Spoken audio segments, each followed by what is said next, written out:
Hello everyone. So today I'm going to show you how to spot disordered eating in the yoga and wellness worlds and what you can do about it. So yogis will often talk about ahimsa, and ahimsa is this practice of abstaining from being violent or hurtful in one's thoughts and actions and feelings and words. And it's often reduced to eliminating violence against animals by, say, adopting a vegetarian or vegan diet. But sometimes there's little to no regard for the level of violence being turned inwards by the person adopting said diet. Vegetarianism or veganism without regard for the well-being of the self is one of the many ways that disordered eating shows up in yoga. And as a yoga teacher and dietitian, I've seen people end up living off green smoothies and vegetable juices and basically just trying to eat as light as possible, which isn't great for your health in the long run. And continuing to practice that kind of vegetarianism or raw foodism or veganism when our health is visibly suffering due to nutrient deficiencies and whatnot is actually self-harm. It's the opposite of ahimsa. And that might sound harsh, but I've seen the long-term effects of this, and it's not pretty. So folks with disordered eating may also hide behind the ethical aspects of vegetarianism to justify and protect their eating behaviours.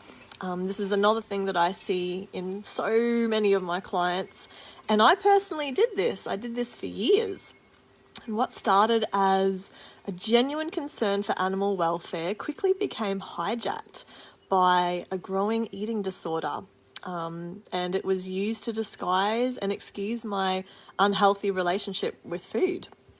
Of course, I'm not saying all vegetarians are in this basket, not at all, but this does happen, and it happens quite a lot in the yoga world, and it's something that I think we need to be aware of. So besides this, these takes on vegetarianism, there are other ways we do harm to ourselves and others via disordered eating in the yoga and wellness worlds. And the second big one, besides the vegetarian-vegan thing, is, drumroll, fasting. Fasting with juice cleanses, with celery juice protocols, or water fasts, all forms of fasting. And I think that with many of us yogis who are already concerned with purity and discipline, we can be easily led to believe that we need to detox. It's a bit of a triggering term, and it's kind of a socially acceptable way, I think, to say lose weight, but it sounds cooler than that because weight loss is not so cool anymore. I used to love detoxes and cleanses and tortured myself with all manner of fasts and juice cleanses. And I see this being facilitated and encouraged in the yoga community, which I think is concerning. So for example, when a yoga studio sells copies of the medical medium book that espouses that the secret to healing pretty much any disease is by drinking celery juice for a certain amount of time. I also see this happening when there's, 1 or 3 or 5 day juice cleanses, those home delivered juice cleanses being promoted by yoga teachers or advertised in a yoga studio foyer. You just got to remember that these fasts and cleanses don't actually help the body's, the liver's metabolic processes, the body's natural detoxification processes, and may actually impede your body's natural detoxification mechanisms. So they can slow down metabolism, they can impede thyroid health, and a bunch more stuff that I go into detail with in my blog, The Truth About Detox. But moving on, the third one that I see, third form of disordered eating in the yoga and wellness worlds is avoiding whole food groups. which is just a reflection of regular old diet culture at large, I suppose. Yogis, just like anyone else, can cut out whole food groups or macros in the name of health. It's not uncommon, and I've seen this quite a few times. I've done quite a few yoga teacher trainings, both as a trainee and a teacher trainer. And it's not uncommon for live-in yoga teacher trainings to provide meals that just aren't nutritionally adequate for the teacher trainees.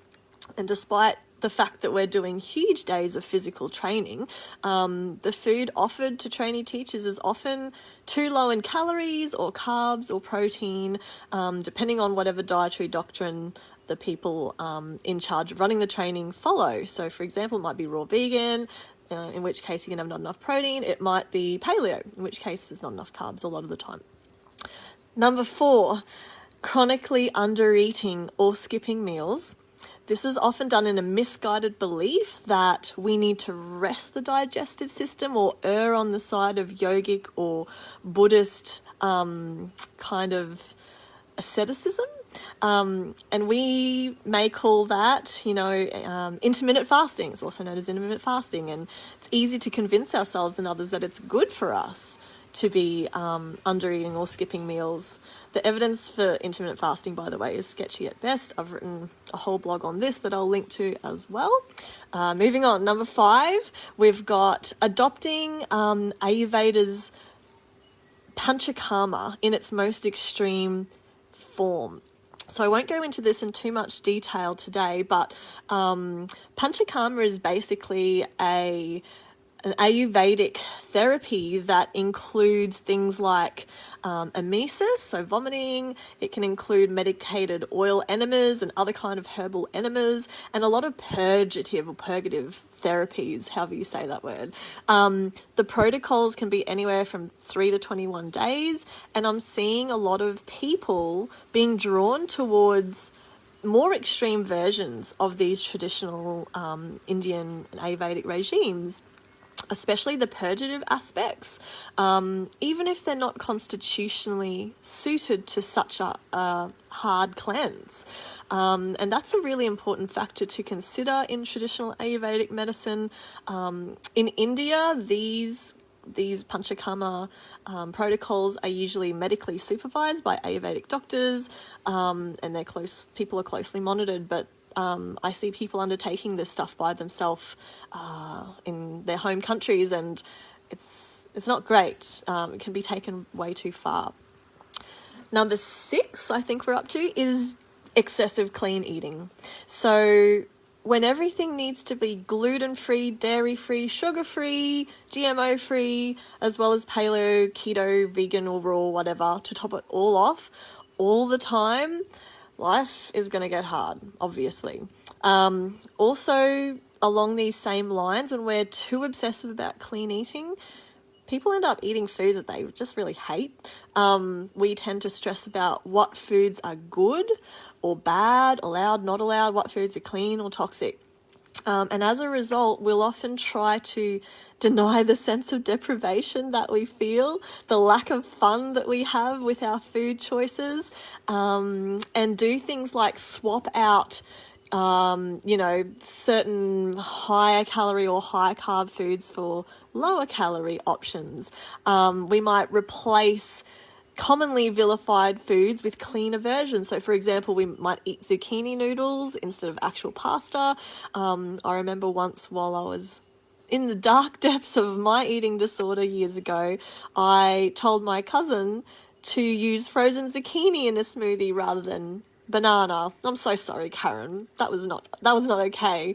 Another example, we might have a green smoothie or a juice when we really want or need a proper meal. Additionally, we might consume foods for their purported health benefits, even though they might taste revolting. So a good example I can think of is drinking apple cider vinegar every morning for its so-called health benefits. But, I don't really know anyone who loves to do that. I remember I did it for 2 days in a row and I just felt like shit. So, obsessive clean eating. We will deprive ourselves of food we truly love and instead consume things we hate, all in the name of health. And this phenomenon is also known as the wellness diet, a term coined by non-diet dietitian Christy Harrison. I've written a whole blog about the wellness diet cycle that I can link to.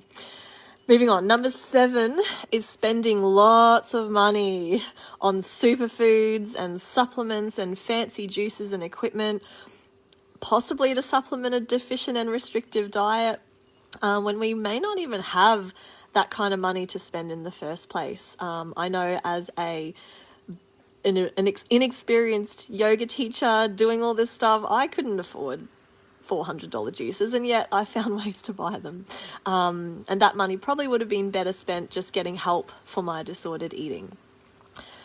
I now work with a number of long-time vegans, so I'm a holistic dietitian nutritionist, and I now work with a number of people who have been following some of these diets for a long time, people who are trying to fill in gaps in their diet with supplements because they just have multiple deficiencies and their health is visibly suffering from how restrictive their diet is, but they're convinced that if they ate animal products, for example, that they'd get really sick or they'd put on loads of weight, and they're terrified of that. So moving on, number 8, I suppose, on the topic of spending money on products that we don't need. There's this dietary practice that I'm seeing commonly touted in the yoga and wellness worlds at the moment that's particularly dangerous, and that is ingesting essential oils. I said it. Oh no, so controversial. But this happens a lot, often because yoga teachers are distributors themselves for an essential oil multi-level marketing company, and they want to introduce students to the lifestyle.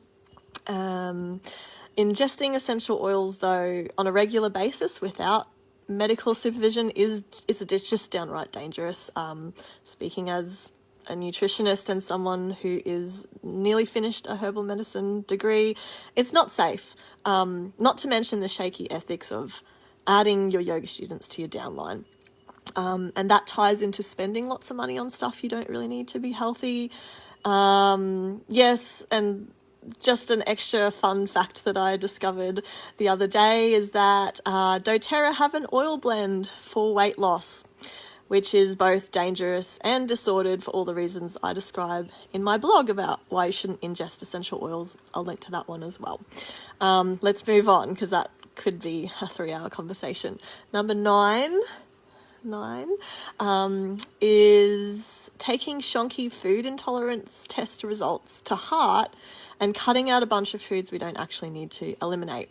That's a really big one. I go into depths with that topic in my elimination diet email series, which I'll put a link to in the caption as well. Lots of free resources for those who want those. And the last one I'll mention today, number 10, is combining wellness diets. So all of this can get really confusing when, say, you're trying to combine Ayurveda or traditional Chinese medicine with raw foodism or with paleo or keto, as many of these really conflict with each other, and people end up just cutting out a bunch of foods and eating really hardly any foods at all. So a lot of these practices on the surface may seem quite benign, and folks undertaking, some of these protocols, diets, might even be applauded for how well they are taking care of their health. But, under the surface, when we look more closely, maybe not so healthy. As someone who's practiced yoga and immersed myself in yoga culture for nearly, 15 years or so, maybe more than that, believe me when I say I have visited and revisited most of those harmful dietary practices. And I have paid for it in terms of my physical, emotional, and mental health at the time, and for some time afterwards. It took years to recover from the damage done to my body, to my mind, by undertaking some of those restrictive wellness kind of practices. And now, as I mentioned, I spend a lot of time with people unraveling the damage done by these harmful wellness dietary practices and help them to discover intuitive eating and nutrition that actually works for them. So in short, we can't really practice ahimsa or non-violence, I don't believe, towards others without first really practicing that self-compassion and kindness for ourselves. To really practice ahimsa, we first need to extend non-violence inwards to support our own life functions to be truly healthy from the inside out. So now that you can spot disordered eating disguised as wellness, what can we do about it? In short, we can stop partaking in fad diets and restrictive eating disguised as wellness. And if you're a yoga teacher or a fitness trainer or a coach, we can also stop inadvertently passing that kind of misinformation onto our students and clients. And instead, we can work towards getting a basic foundation of human nutrition under our belt and understand what our bodies actually need to be healthy. And that includes any special needs that you or your clients or students may have. So things like thyroid issues, polycystic ovarian syndrome, just some common ones I can think of. And realize the answer isn't always more dietary restriction. In fact, it's rarely that. We can also become aware of and then dismantle diet culture. That's a biggie. We can bolster our body image, and yoga can actually hinder that, or it can help that, and I'll talk about that more in a future live. And we can also know where and how to get help for disordered eating if we're noticing that in ourselves, or if we're seeing it in our students and clients. So this is all stuff I'm going to talk about in the coming weeks. Why am I talking about any of this at all? Well, disordered eating and body image concern are huge issues tearing through the yoga and wellness worlds, and have been doing so for some years now, which is why in about 3 months I'll be launching my online nutrition and body image training for yoga teachers and yoga practitioners. And in that I'll be covering what we as yogis and other fitness professionals can do to really get solid on our understanding of basic nutritional science, what we can do to disrupt diet culture as it shows up in the yoga world and on the mat, and how we can make our classes and our community safer for everyone. So I'll be back for another live, my next one at 12 noon, same time next Monday, for the next few weeks. Until then, if you're wanting to get into this work more, because I think it is pretty juicy, I reckon anyway, you can access my free ebook, A Modern Yogi's BS Free Guide to Wellbeing, and just see how this work resonates with you. So I'll put the link for that above in the caption for this video. And I also have a podcast, The Non-Diet Yogi, where we talk about a lot of this stuff. I've got heaps of blogs and articles and free resources on my website that you folks can access if you're wanting to learn more. And I've got that free email series, and I'll link all that stuff in the caption. If you have any questions or comments, please feel free to put those in the comment box. Like or love if you liked or loved. And I hope you all have a wonderful afternoon. Bye for now.